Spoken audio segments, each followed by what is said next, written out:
Good afternoon, good morning, good evening, good night, good day, good life, good living, wherever you are in the world. My name is Dr. Ijeoma Nodim Opara, and I am the Chief Visionary Officer and founder of Opara Speaks, also internal medicine and pediatric double board certified primary care physician at Wayne State University School of Medicine in Detroit, Michigan. I like to say I'm born in Nigeria, baked in Detroit, baby, all day. I also lead a lot of work in scholarship and research in the sciences, public health, in medical and healthcare professional education, clinical practice, as well as policy work, advocacy, and activism, grassroots organizing that center upon anti-racism, equity, and justice in healthcare and public health, but also intersectionally and cross-sectorally, as well as in when we talk about liberation work as well. And so I am just really proud to be here in this moment and to have a conversation with you about something that I recently developed as part of the Opara Healing Labs. That is a, shall we say, subsidiary of Opara Speaks and the HEGIM Institute, HEGIM meaning the Health, Equity, and Justice in Medicine Institute that I am a proud founder and director of out of my institution, Wayne State University School of Medicine. And so this is something that we're working on, and I wanted to share with you preliminary thoughts as we build it out. Would love your feedback and contribution as well. And this is called the Opara 7, which is a toolkit for developing an anti-racist crisis plan. And so what does that even mean? Now, to provide some background, we know that truly racism is a public health emergency, it's a public health crisis. It's being called this by Black folks and Indigenous folks from the 1500s, okay? It's been the longest running crisis in America, an ongoing emergency, a chronic pandemic. All right. And so from the nation's colonial founding to present day, the intersectional scourge of white supremacism, anti-Blackness, structural racism is braided into the fabric of the United States and has birthed devastating inequities and injustices from which no one is exempt, be it in the domains of wealth, health, education, food, housing, criminal justice, climate, the environment, and every sector of society. This crisis of racism has set communities ablaze, and our health is on fire as a result. Okay, and this is evidenced by the worsening racial health disparities, the position of the US way in the back amongst other countries of similar income levels. It truly is devastating. We see this no other area worse than in maternal health, also infant health, and the list goes on, cardiovascular health. And so really highlighting what is the crisis plan? We know this is an ongoing crisis, a chronic emergency. What's the plan? In most emergencies and crises, there has to be a plan.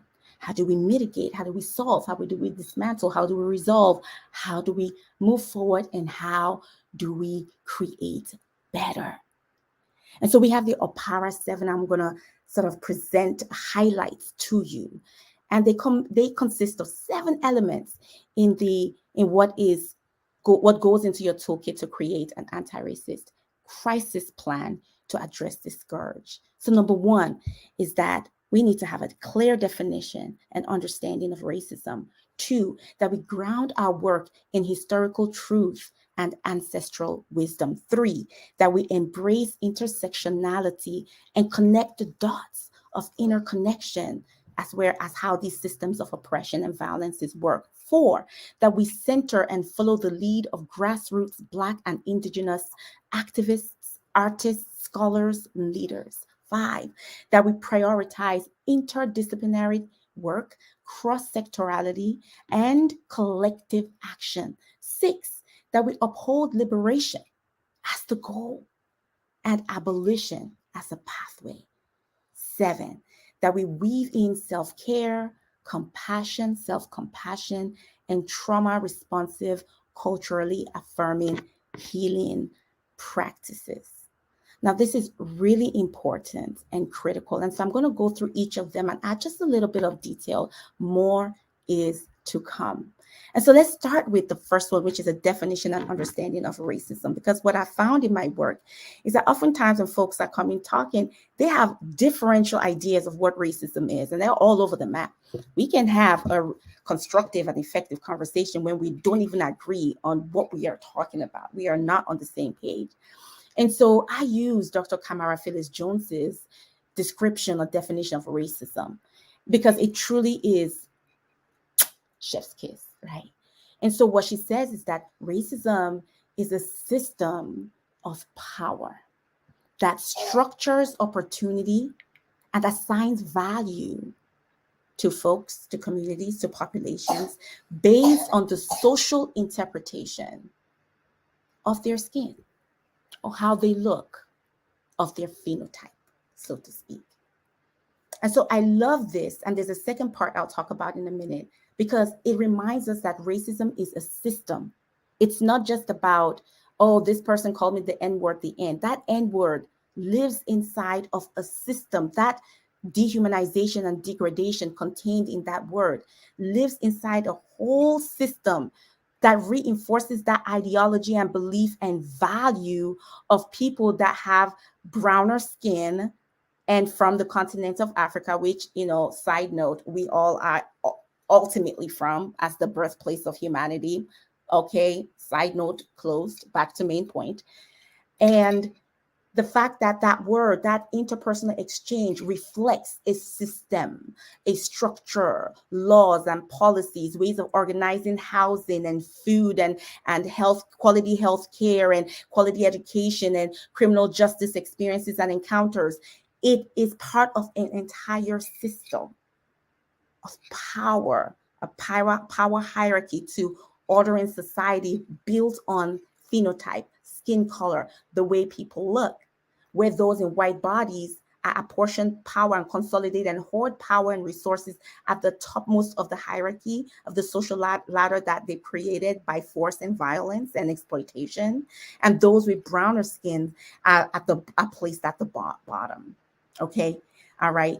And of course, there's intersectionality, which we'll talk about in a minute. But that's key to understand. So when we talk about racism, we're talking about a system. We're talking about a system of power. We're talking about the assigning of value, whose lives matter, whose lives are worth investing in, whose lives are worth supporting, who gets certain resources, allocating resources. Where do you live? In the nice part of the city or the not the nice part of city? And the system of decision making to decide who gets those resources, what kind of education or income or job you are allowed to get based on the systems of checks that are put in place to ensure that a particular social order is maintained. And so that is really key to really internalize. The second part of our definition is that this system of power that assigns value and structures opportunity to folks on the basis of the social interpretation of their phenotype, of the way they look or the way they appear, does three things. One, it advantages particular communities and populations and individuals. Two, while disadvantaging certain populations, communities, and individuals and folks. And three, it saps the strength of the entire society through the waste of human resources. Because of the systemic exclusion of particular groups of people, the browner skinned folk, typically, folks with disabilities, folks within, and the intersectionality of that, right? That we lose genius, we lose innovators and creators, problem solvers. We lose incredible human resources to make this world a better place because we exclude them from the opportunity to participate in creating the world in a meaningful, powerful way, systemically, multi-generationally, which keeps everybody behind. There is no surprise why America, therefore, is last among similar income countries and similar shaped countries, other colonizing countries, that in health metrics, maternal health, infant health, cardiovascular health, etc. Right?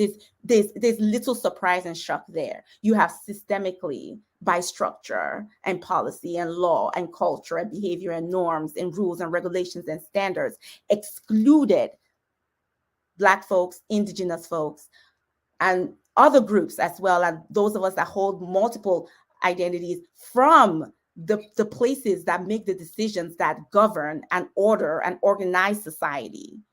And so you've excluded massive wealth of intelligence and knowledge and wisdom and brilliance and solutions. You stay behind. You remain behind. And so it saps the strength of the entire society to the waste of human resources. It is indeed how come racism, structural racism, whiteness, white supremacism affects everybody.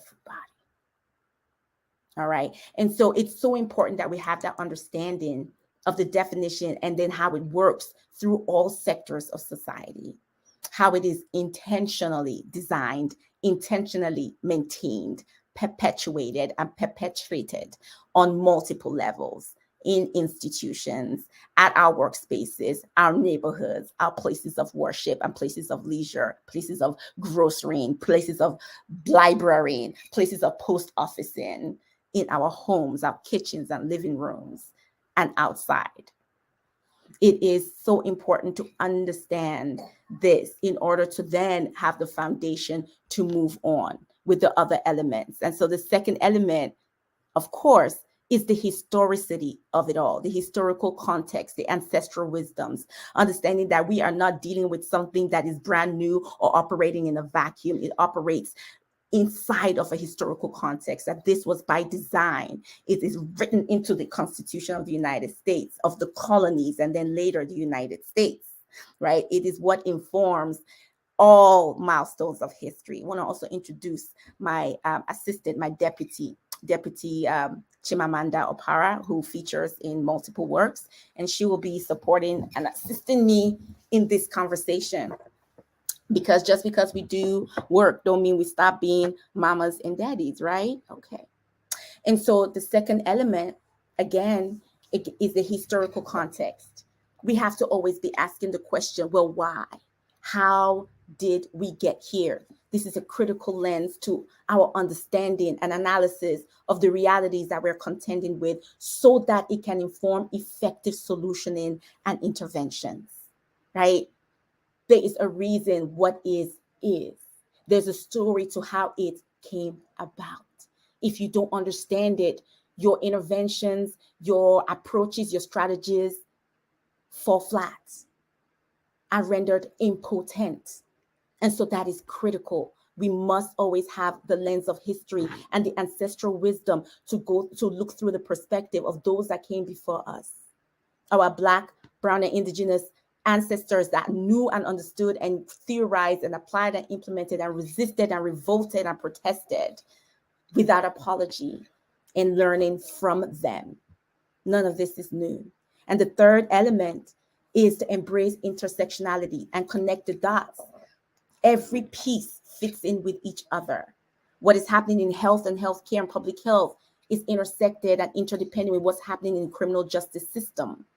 They feed each other. These systems and institutions are mutually reinforcing, intersectional and interdependent.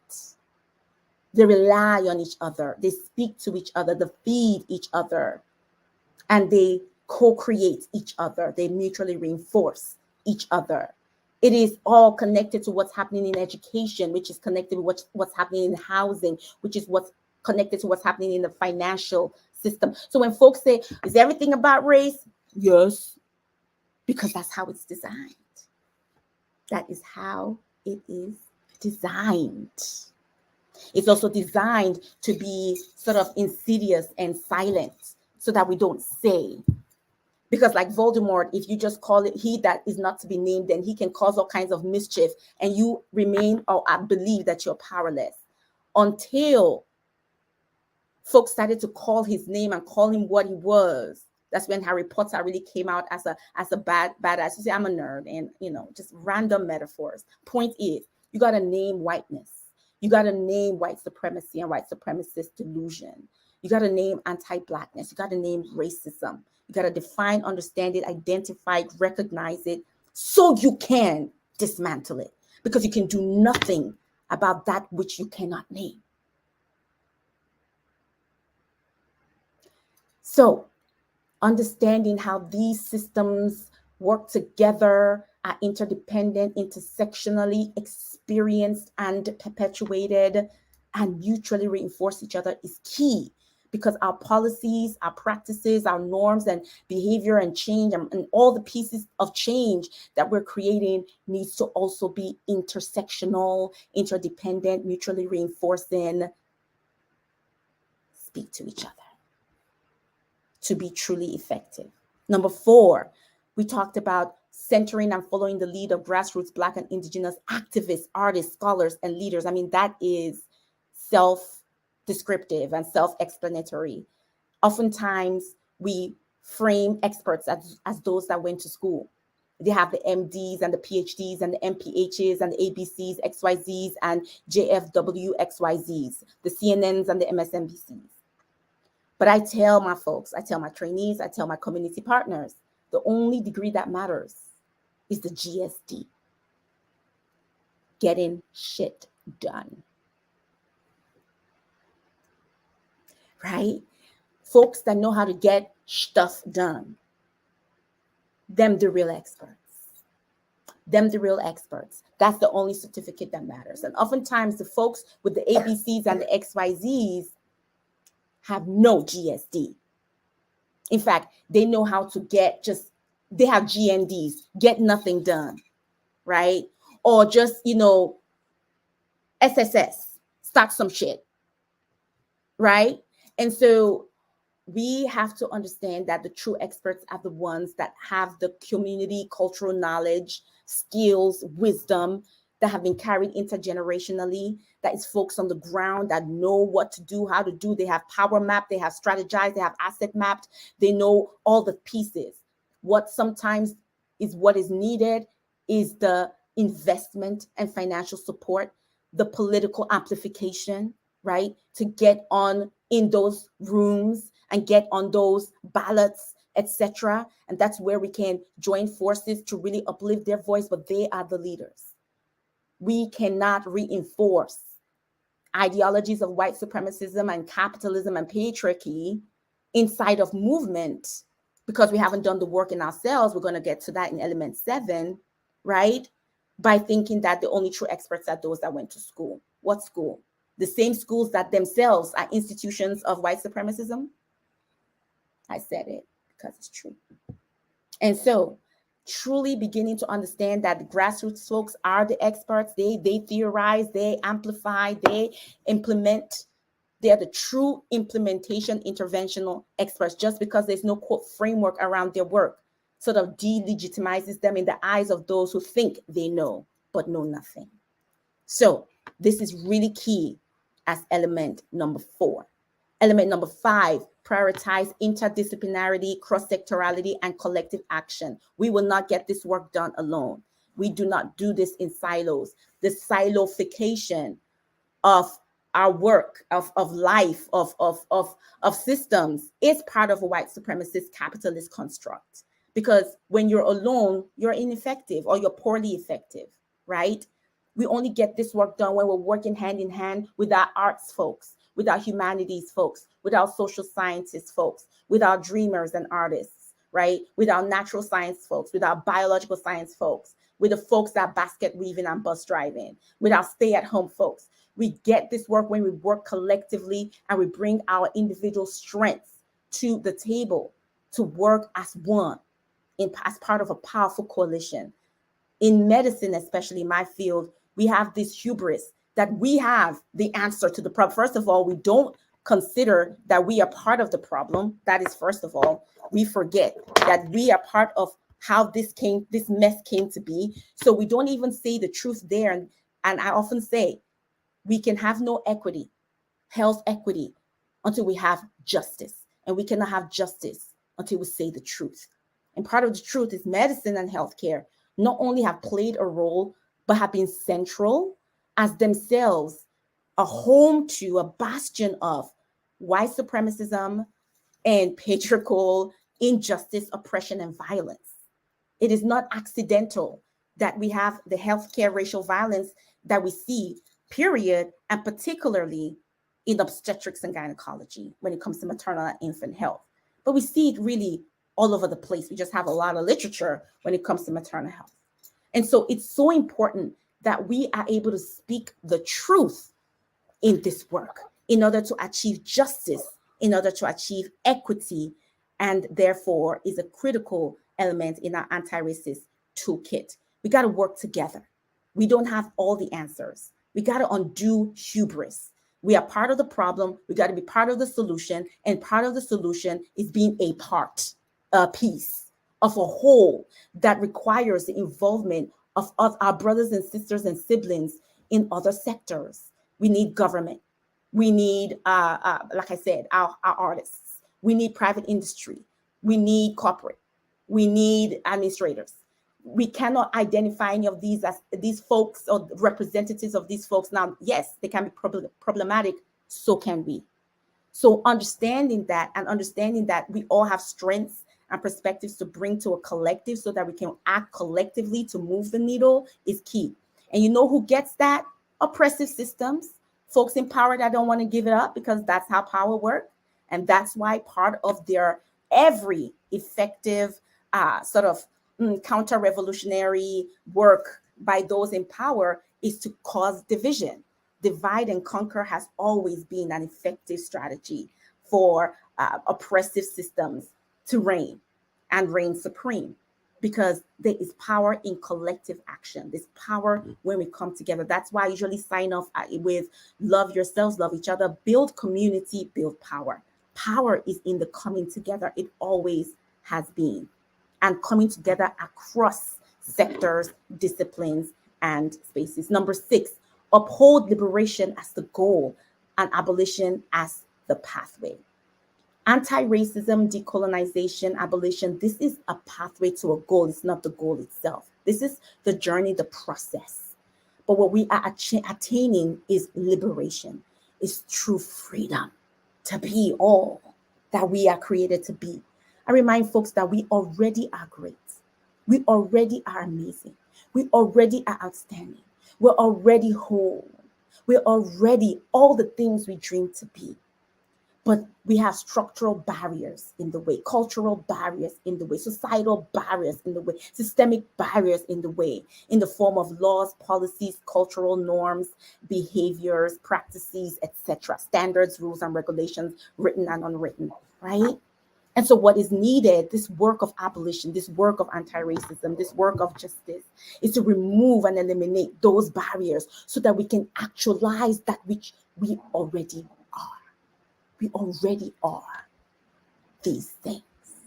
We just need the opportunity, the space to actualize them. So always keeping that in mind is very important. And so number 7, finally, weaving in self-care, compassion, self-compassion, and trauma-responsive, trauma-informed, culturally affirming, asset-based care. Many of us hold these systems of violence and oppression inside our bodies. The body keeps the score, right? And so when we talk about racism, we talk about it operating on multiple levels, structurally, in our laws, policy, rules, regulations, standards, right? Institutionally, systemically, and then the system that those institutions create, that network of institutions that become the system that involve individuals as well as other participants and factors, interpersonally, one-on-one, and internally or intrinsically. We internalize and are conditioned by these systems and structures of oppression and violence, and how it works intersectionally. Because they don't work alone either. They work together. Sexism and patriarchy speaks to white supremacism, which speaks to ableism, which speaks to xenophobia, which speaks to classism, and the list goes on.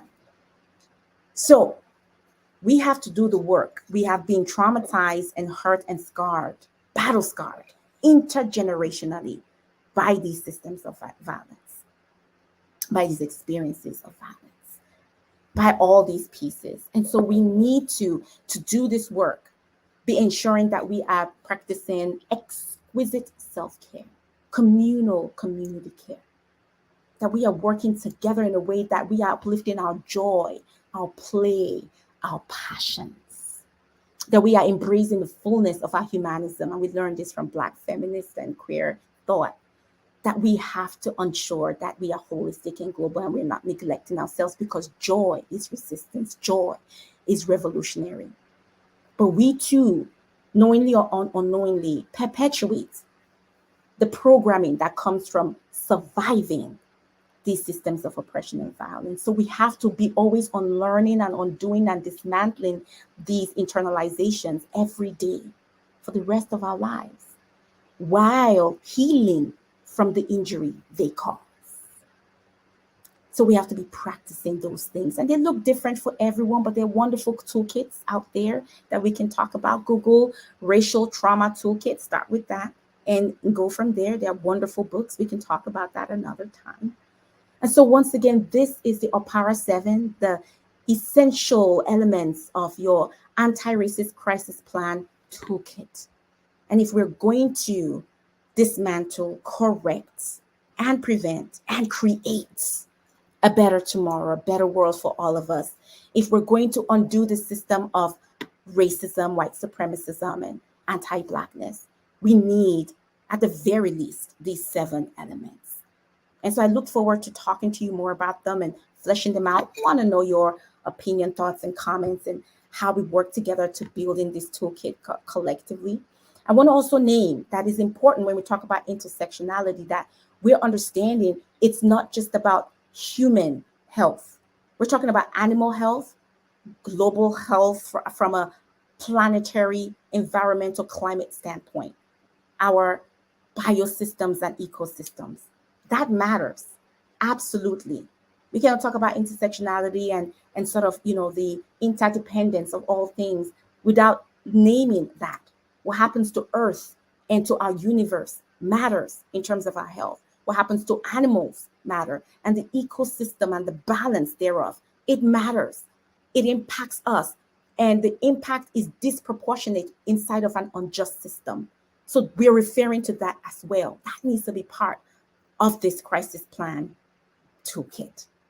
And so 1, defining and understanding racism. 2, grounding work in historical truths and ancestral wisdom. 3, embracing intersectionality, connecting the dots. 4, centering and following the lead of grassroots Black and Indigenous activists, artists, scholars, leaders. 5, prioritizing interdisciplinarity, cross-sectorality, and collective action that speaks to climate, animal, planetary, environment. 6, upholding liberation as the goal and abolition, decolonization, anti-racism as a pathway. 7, weaving in, prioritizing self-care, self-compassion, community care, community compassion, and trauma-responsive, culturally affirming healing practices. Thank you for your attention. Looking forward to co-creating with you as part of Opara Speaks, Hedgem Institute, and the Opara Healing Labs. Feel free to join us every other Saturday bi-weekly on the Anti-Racism in Action Roundtable on YouTube, as well as on Twitter Spaces, ART, hashtag ART, A-I-A-R-T. We're going to talk about AI another time. Mm-hmm. All right. Well, Lil Mama is sleeping, not very peacefully, because as you heard, she has a little cold going. So let me go take care of her. Thank you for paying attention, and looking forward to next time. Bye. Oh, hit me up. Hit me up on socials at INNODIM, at INNODIM on Twitter, IG, and other spaces. All right. Take care.